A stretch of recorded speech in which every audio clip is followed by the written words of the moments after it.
Hay una película que se llama La Gran Seducción. No sé si muchos la vieron o no la vio nadie.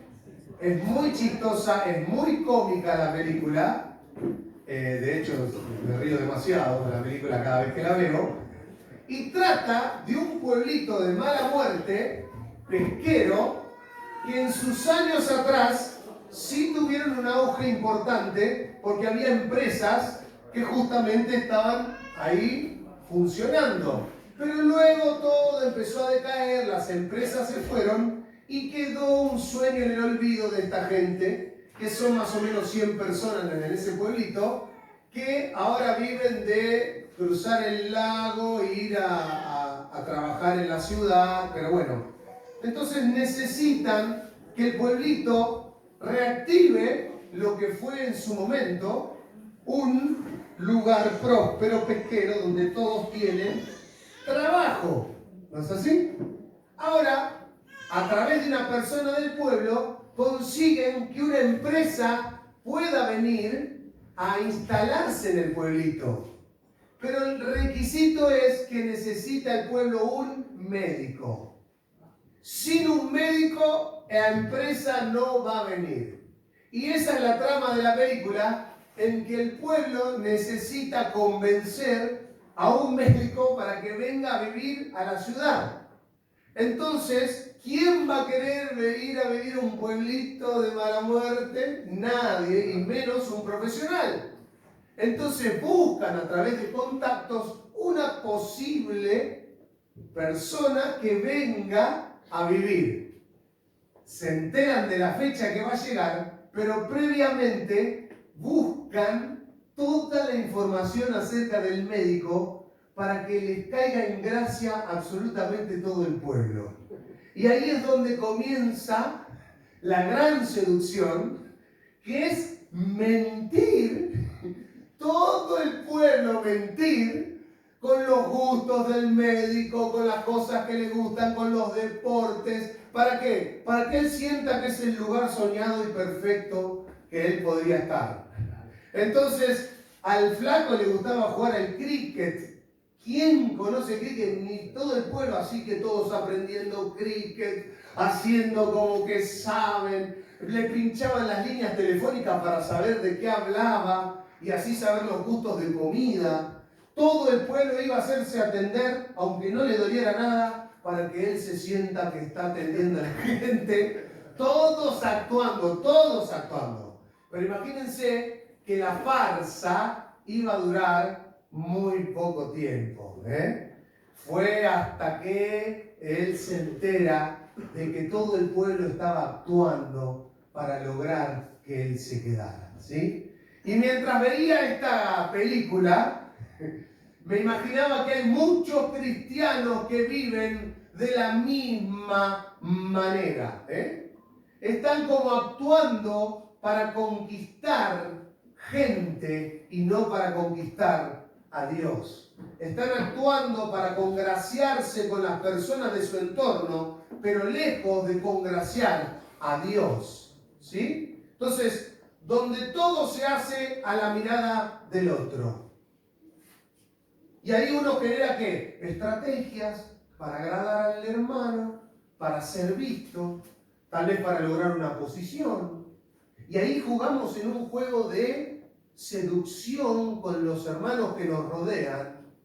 Y estamos ahí queriendo, con nuestra mejor cara, ¿no es cierto? Religiosa, por cierto, agradar a mi hermano. Y ahí también estamos en una vida que ponemos la remera Cristo vive, ¿no es cierto? Ponemos en el WhatsApp ahí en el estado todo lo puedo en Cristo que me fortaleza, ¿no es cierto? Usamos ropa decorosa, sonrisa fingida. ¿Cómo es la sonrisa del hermano que viene a la iglesia? Bendecido, hermano. ¿Cómo estás? Bendecido, hermano. ¿No es cierto? Es mitad sonrisa, mitad no sé qué, está oliendo mal. ¿No es cierto? Bien, bien, te dice hermano, ¿no es cierto? Y en el fondo de todo, le falta fuego a su altar. ¿Sí? Y yo vine a buscar, y yo vine a buscar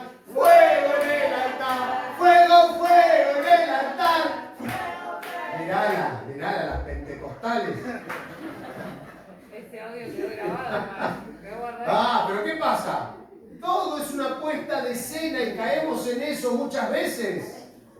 ¿Sí?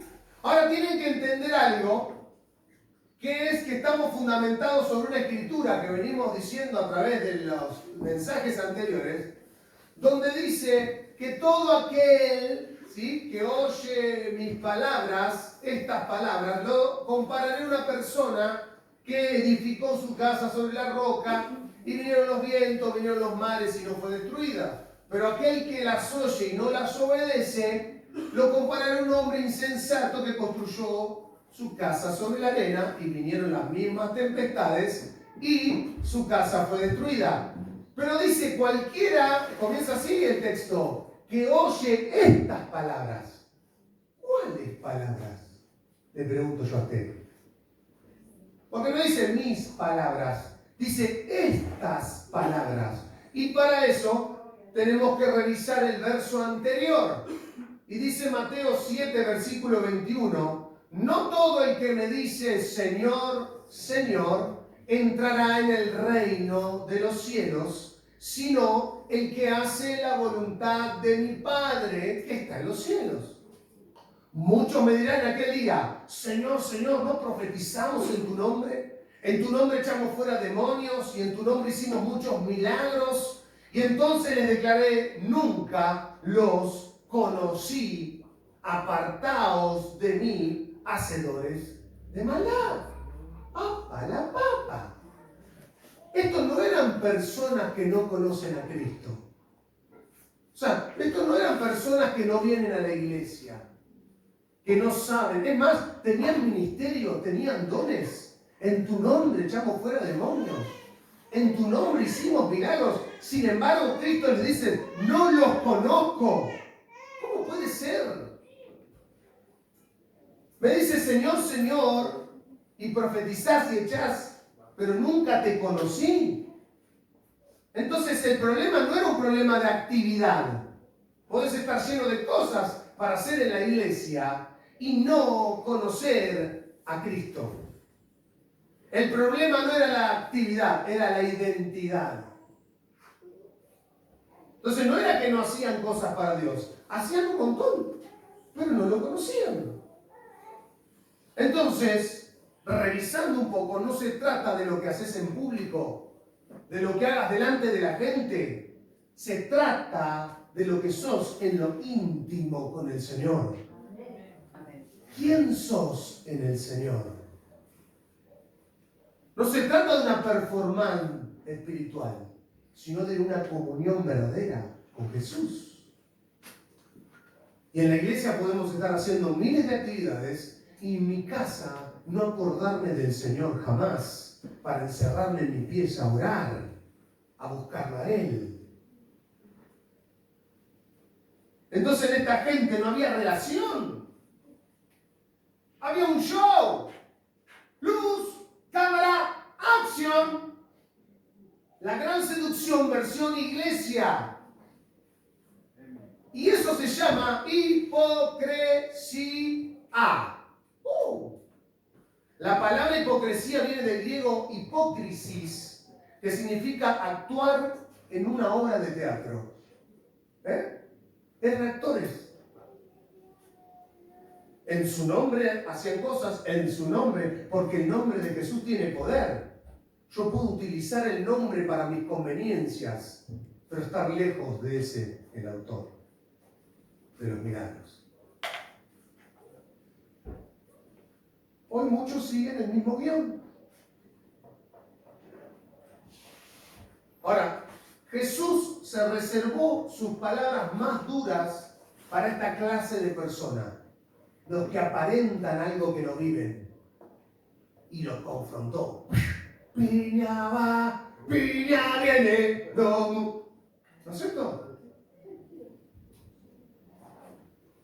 Jesús reservó sus peores confrontaciones o sus mayores confrontaciones con actores, no para los pecadores, para los que actúan adelante de los hombres una vida que no viven. Y les decía, ay de vosotros, en Mateo 23:13, escribas y fariseos, hipócritas, actores de reparto, ¿Por qué? Porque eran expertos en aparentar lo que no eran. Unos genios. Y este espíritu farisaico se metió en las iglesias. Se metió y todos en un punto tenemos un fariseo adentro. Que vendemos una cara tal vez que no es la verdadera cara. ¿No? Yo sé que en esta iglesia no pasa. Pasa en Honduras. ¿Cierto? En Mateo 23:5 dice, antes Jesús, hacen todas sus obras para ser vistos por los hombres. Y acá hay algo muy interesante que se los voy a pasar a explicar. Dice, pues ensanchan sus filacterias y extienden los flecos de su manto. ¿Qué eran las filacterias? Eran pequeñas cajitas de cuero que se las ataban a la cabeza y se las ponían acá con un versículo bíblico adentro y también una cajita puesta en el brazo, atada también al brazo, con versículos bíblicos. Dice, ensanchan sus filacterias. Tenían una cajota así, no podían ni caminar de la caja de lo que le pesaba. Las agrandan para aparentar ser más espirituales. La Biblia más grande, el traje más lindo, la manera de hablar, de comportarse, de empaquetarse ante la gente. En Deuteronomio 6:8 dice esto mismo, y estas palabras que yo te mando hoy estarán sobre tu corazón y las repetirás a tus hijos y hablarás de ellas estando en tu casa y andando por el camino y al acostarte y cuando te levantes. Dice, y las atarás como una señal en tu mano y estarán como frontales entre tus ojos y las escribirás en los postes de tu casa y en tus puertas. Era un mandato del Señor, pero aparentaban aún con la palabra de Dios. Utilizaban la palabra de Dios para esconderse detrás de esa cajota y aparentar lo que no viven. Era un recordatorio personal, pero los fariseos lo agrandaron a su conveniencia. Lo convirtieron en un estatus religioso, un símbolo. Y ahora Jesús los confronta. Los confrontan. Aparentaban ser espirituales, pero no lo eran. Eran sepulcros blanqueados, le dijo Jesús.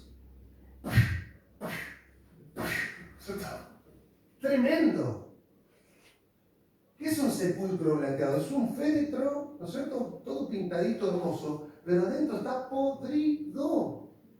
¡Ay de vosotros, escribas y fariseos hipócritas, actores de reparto, porque sois semejantes a sepulcros blanqueados que por fuera, la verdad, se muestran hermosos, mas por dentro están llenos de huesos de muertos y de toda inmundicia?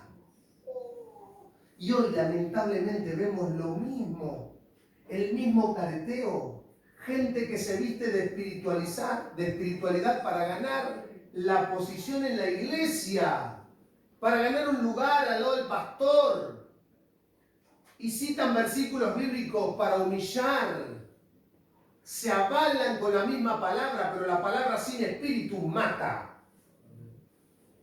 El espíritu da vida a la palabra. Y los fariseos se encargaban de usar la palabra para humillar, no para sanar. Le exigían pureza a los demás. Pero adentro estaban llenos de avaricia, llenos de envidia, de soberbia. Dice Lucas, pero el Señor les dijo, ahora bien, vosotros los fariseos limpiáis lo de afuera del vaso y del plato, pero por dentro están llenos de rapacidad y de maldad. Hoy las filacterias cambiaron de forma. Lo que publicamos en las redes, ¿no es cierto? Lo que vendemos. Vamos a la iglesia, estamos con la familia, corbata, ¿no es cierto? Acá, ungidos de Jehová. Y capaz que en la casa se matan a palos. O vienen a la iglesia conformando una familia que no existe en la casa. Vendiendo humo. ¿Sí o no? Amén.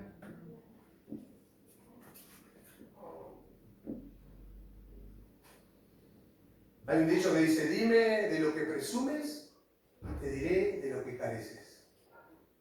¿Vieron esas parejitas que están a los besos en público, viste? Y después a los 2 meses están separados. Y vos decís, ¿qué pasó? En el medio. Presumían amor, presumían no sé qué, pero era una mentira para comprar y para pescar gente. Y en la película, La Gran Seducción, todo es una mentira bien actuada para conseguir un beneficio. ¿Qué necesitaban? Un doctor, un médico. Y ahora nosotros tal vez a veces caemos en la misma trampa. Vivimos una espiritualidad de apariencias para buscar nuestros propios beneficios dentro de la iglesia. Y estamos llenos de actividades, pero vacíos por dentro. Cuando Cristo te está esperando así, ¿para cuándo? Te encargaste de servirme, pero te olvidaste de mí, del Dios del servicio.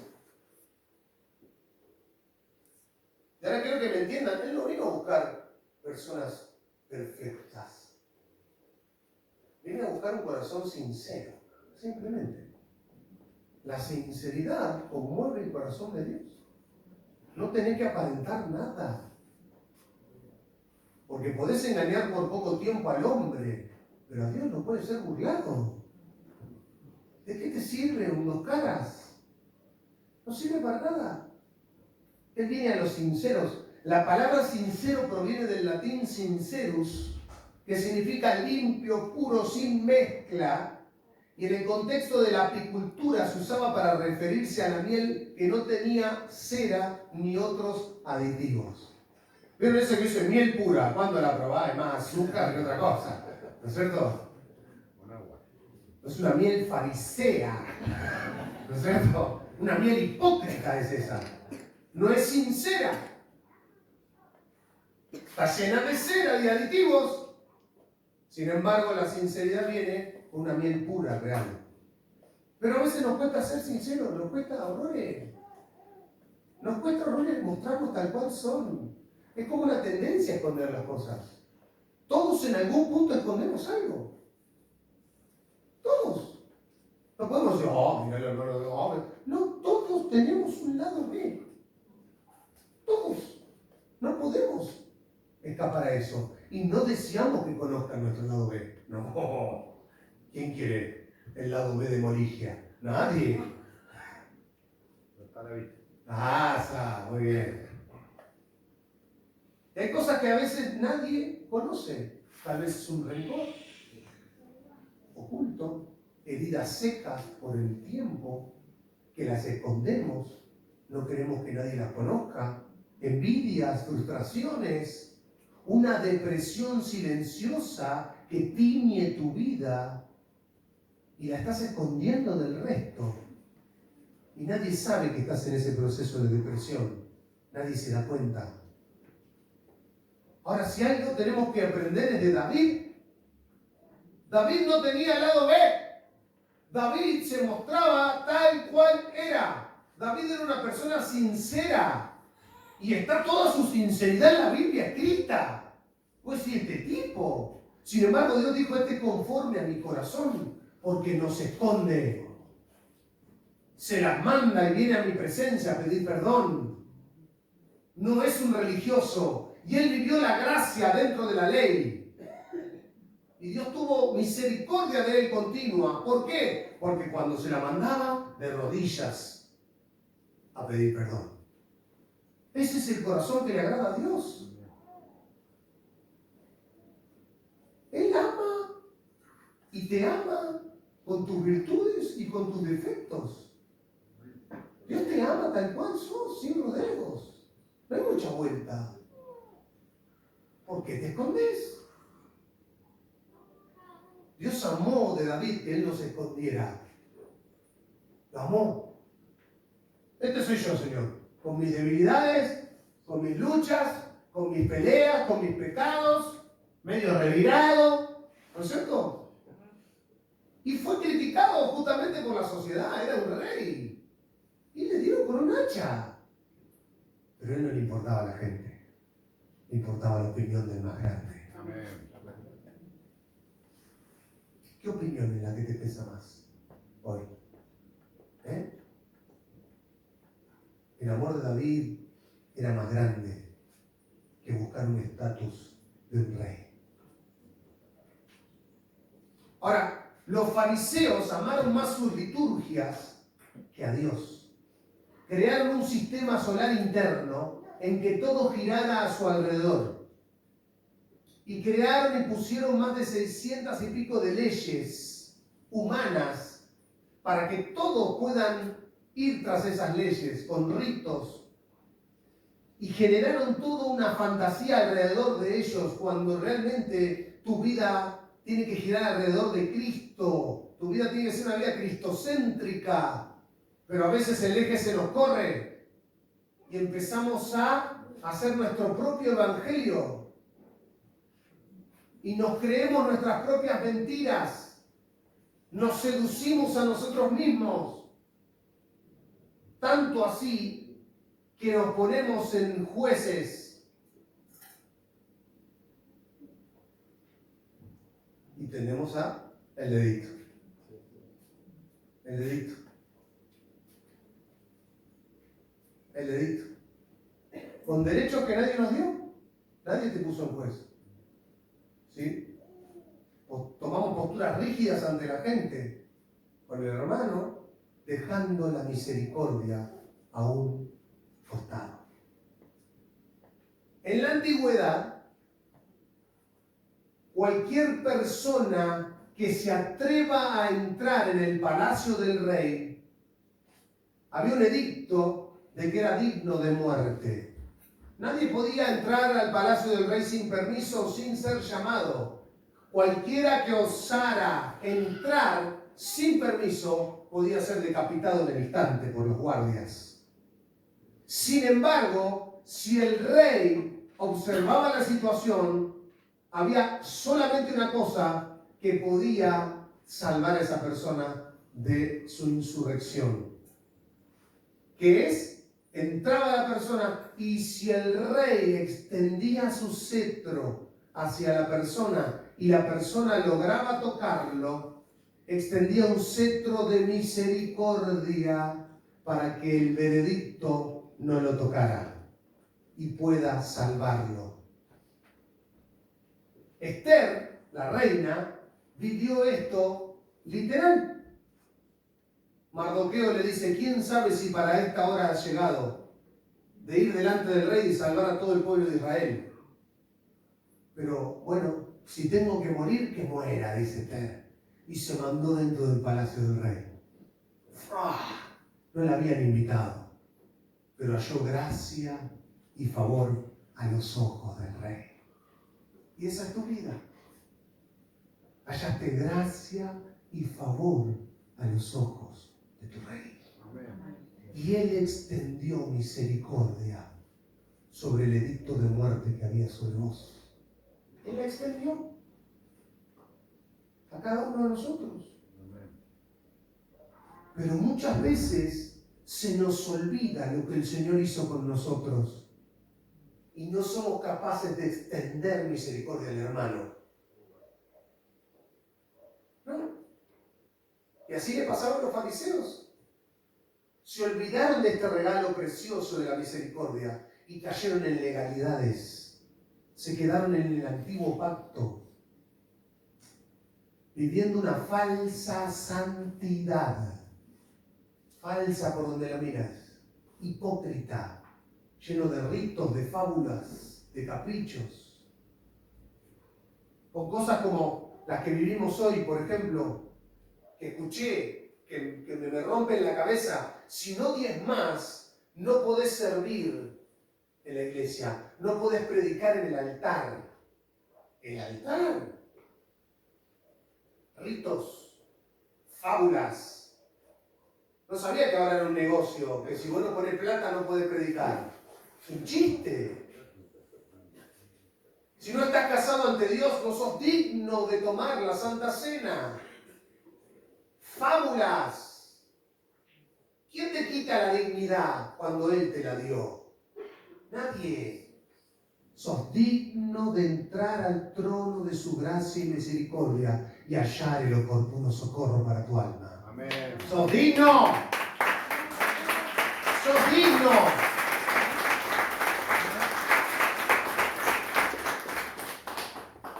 Si no diezmás, le estás robando a Dios y tenés que devolverle los meses atrasados que no pagaste. Jesús, tenlo a fuego lento. Antiguo pacto. Me quedó la mano marcada. ¿Qué se ríen? Fariseos. Me quedó poquito ahí. Lo he vivido en carne propia. Amigos que tuvieron que ir a 3 meses atrasado a la cuenta del pastor. Jesús. Ritos. Tenés que bautizarte y anotarte como miembro de la iglesia con membresía. Si no, no cuenta. Y muchos se han bautizado sin saber siquiera lo que es el bautismo. ¿Por qué? Porque había que sumar números a la iglesia. Señor, te siento al agua, pato. Te siento como misionero. ¿Cierto? Y la persona ahogada ahí no sabe, la mojaron nomás, la mojaron. Es de tu propia decisión que tenés que dar el paso para bautizarte y no por un número más para la iglesia. Vamos a dar un curso para hablar en lenguas. Alabanza, alabanza, alabanza, alabanza, ¿no es cierto? A ver, repita. ¿No es cierto? Y lo escuché también. No, vamos a dar un curso para que empieces a hablar en lenguas. Las lenguas angelicales es el don del Espíritu Santo sobre vos. Tenés que ser bautizado por el Espíritu cuando a Él se le antoje bautizarte. Y yo no puedo forzar eso. Como no puedo forzar que te bautices en aguas tampoco. El Espíritu Santo te va a bautizar cuando sea el tiempo correcto. Y la otra también, que he visto muchos errores, es que automáticamente que se empiezan a congregar personas que tienen hábitos como el cigarrillo, que tienen cosas, automáticamente tenés que ya dejar el cigarrillo. Si venís a esta iglesia, no tocas más un cigarrillo. Y dentro de la liturgia la persona se muere y viene acá, no fuma por 1 hora y media y cuando sale 16 atados se toma. Se fuma. Cuando eso también es una convicción del Espíritu Santo. Y la obra del Espíritu es de adentro hacia afuera. Lo último que va a largar es el cigarrillo. Lo último, porque es del cuerpo. Pero el Espíritu Santo empieza a hacer una obra desde adentro, desde el Espíritu, luego el alma y luego el cuerpo. Lo último que va a largar es el cigarrillo. Ahora, si yo quiero por fariseo que él largue el cigarrillo para demostrar una cosa que no es y no vive, no, puras patrañas. Entonces hay veces que todo gira en torno al tenés. Tenés que hacer esto, tenés que hacer aquello. Y no por voluntad propia. Y la persona parece domesticada para venir a la iglesia. ¿Es así? He visto culturizar a los africanos. Llegan los ingleses con la corbata, los sacos y los visten de saco y corbata al indio. Y el negro se está muriendo de calor abajo del traje. Transpira mal así con 48 grados de calor. Como si la corbata te salvara, hermano. Doctrinas, esquemas, hipocresía. Porque con esa corbata te vas al infierno. Son caprichos humanos, son convicciones personales. Ahora, ¿qué pasa si esa persona, dentro de este domesticada, la dejo libre un día? ¡Me soltaron! ¿No es cierto? Dejar al africano un rato, se saca la corbata. Fin, taparrabo, ¿no es cierto? En el mejor de los casos. ¿Por qué? Porque ese no es él. Sin embargo, lo vestimos para que agrade. ¿A quién? ¿Para que agrade a quién? Dios lo ama en taparrabos a ese hombre. Porque lo quiere con el corazón. El corazón es lo que busca. Y la vida del cristiano se trata de amar a Dios y obedecerle de corazón, y que de mi propia voluntad, teniendo la posibilidad de irme al pasto, elijo obedecerlo todos los días. Teniendo la posibilidad de hacer de mi vida, yo elijo a Cristo. Eso es amor y temor de Dios. Eso es. Yo lo elijo a Él, de mi propia voluntad. Y el que vive por amor a Dios lo hace con gozo, con alegría, con libertad. Y no con doctrinas impuestas por hombres. No lo hace en sus fuerzas, sino en el poder del Espíritu Santo. Por amor intento cambiar. No porque me lo dijo el pastor. Porque me lo dijo un hermano y me dijo quien sea. Por amor deseo agradarle. No porque me miran, sino porque Él me mira. ¿Quién sos cuando estás solo? ¿Quién sos cuando estás lejos del pastor, lejos de la gente, de las personas? Cuando estás solo en tu habitación, ¿quién sos? Ese es el verdadero Johnny. Cuando estás solo, cuando nadie te ve, Él te está viendo. Mi temor va a ser comportarme en soledad como si estuviera en público. Mi temor a Dios. Ahí se ve lo que sos realmente, en la soledad. Y no lo que aparentás o pareces en público.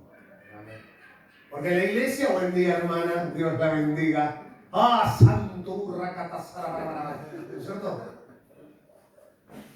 Y después la primera que te cruzaste ahí un peatón, ¡eh! ¿Qué haces, Giri? ¿No es cierto? ¿Qué pasó con el santo? Eso no es santidad, es actuar. Actuar en un entorno. Ahora, nos vestimos muchas veces de santidad para una posición en la iglesia. Para que parezca consagrado. Para que aparente consagración.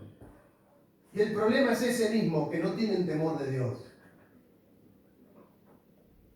El temor a Dios te hace examinar realmente en la soledad. Cuando nadie te ve. Ese es el temor.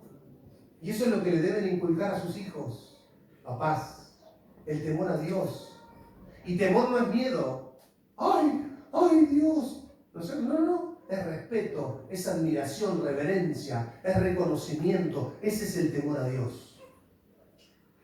Y cuando logras que tu hijo tenga temor de Dios, ya no necesitas darle cláusulas. Ya no necesitas estarle atrás, diciendo no mires, no escuches, no hagas, no sueles. No. Porque él se encontró con Dios y su temor le va a caer como peso y no va a querer desagradar a Dios. Y lo van a elegir a Dios por amor. Que tu meta sea que tu hijo tenga temor de Dios. Porque el temor te frena cuando estás frente a una pantalla a punto de mirar cualquier basura. Te cuestiona antes de reaccionar contra tu hermano con ira. El temor te calla la boca cuando querés chusmear. ¿Cierto? El temor a Dios te guarda de un montón de cosas. No permite que hagas lo que vos querés. Ahora, la Biblia nos enseña que somos embajadores, representantes de Cristo. Cuando vos representás a alguien, tus decisiones tienen que estar a la altura de quien representás, ¿sí o no? Si yo represento elegante, ¿qué hago? Vale todo, ¿no es cierto? Mujeres, droga, sexo, ¿no es cierto? Cumbia, faso. Tengo que ser un representante de él. ¿Qué hago? Hago todo, imito todo lo que él venda. Ahora, si yo digo que soy representante de Cristo, hay cosas que ya no se discuten. Mi vocabulario, mi carácter, mi forma de ser, mis actitudes, mi ego sometido a quien represento.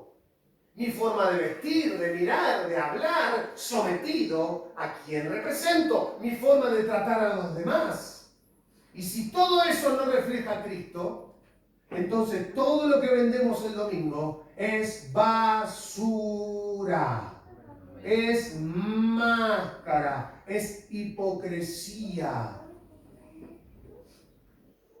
Porque no se trata del conjunto, se trata de la soledad.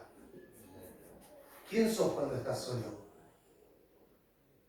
Y si esta mañana, en todo lo que estás escuchando, estás pensando en una persona, oh, estas palabras le vienen bien a Mengano, te estás convirtiendo en el mismo fariseo que criticás. En el mismo. Porque todos en un punto acá somos jueces hipócritas. No, amén, no. No, tampoco. No. Somos dueños de medias verdades. Mitad víctima y mitad atacante. Siempre. Nadie zafa. En un momento somos víctimas. ¡Ay, pobrecito de mí! Y cuando vemos que le pasa algo similar al hermano que me atacó,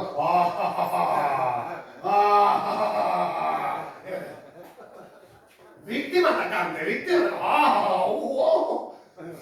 Todos actores.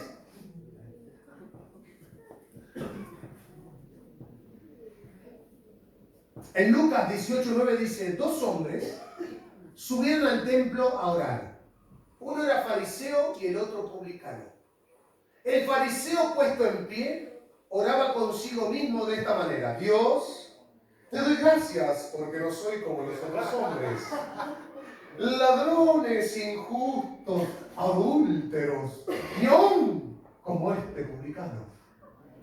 Ayuno 2 veces a la semana, doy diezmos de todo lo que gano, más, y eso decía él, ¿no es cierto? Más el publicano estando lejos, no quería ni aún alzar los ojos al cielo, sino que se golpeaba el pecho diciendo: Dios,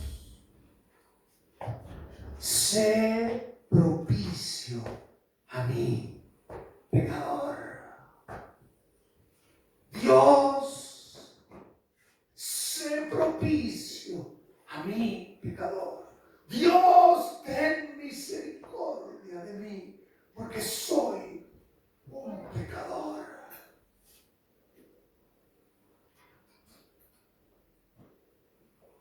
Os digo que este que descendió a su casa, descendió justificado antes que el otro.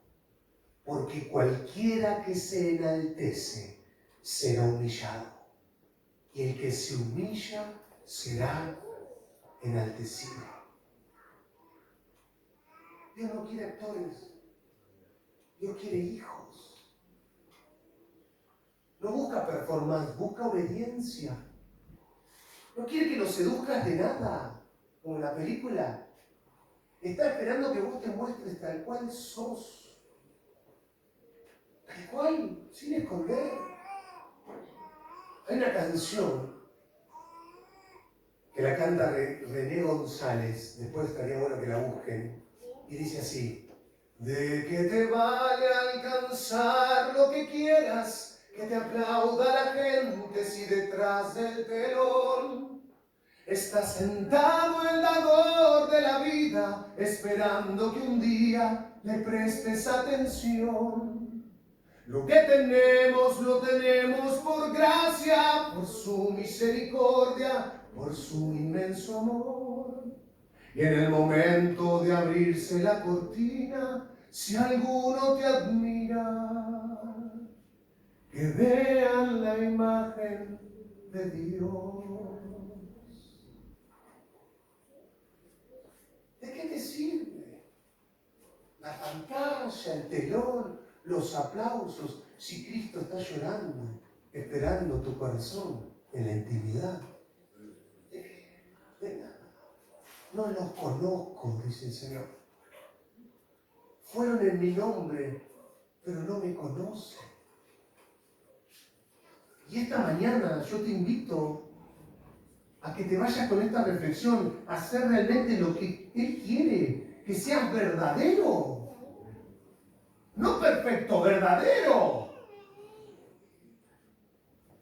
Que le diga, Señor, me cansé de actuar, me cansé de fingir, me cansé de simular que todo está bien, mientras adentro me estoy muriendo realmente. Y romper la careta, sacártela por completo, derribando la religiosidad. Y que puedas decirle al Señor, sin caretas, soy pecador. Soy pecador.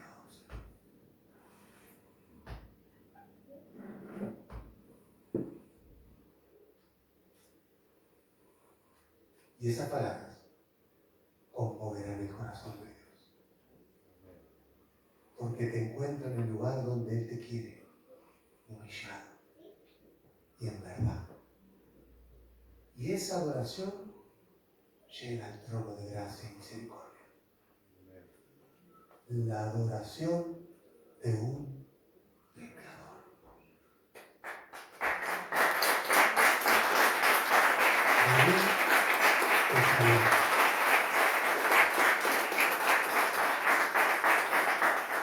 Porque en definitiva, señores, ante los ojos de Dios, somos todos pecadores llamados al arrepentimiento.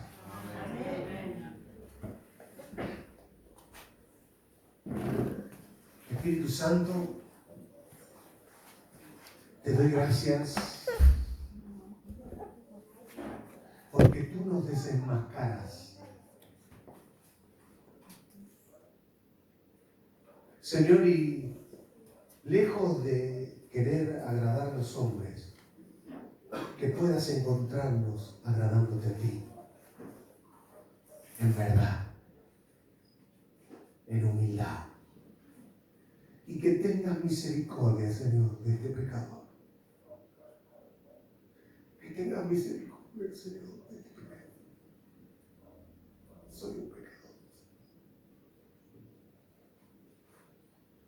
Soy un pecador. Soy un pecador. Sé propicio a mí.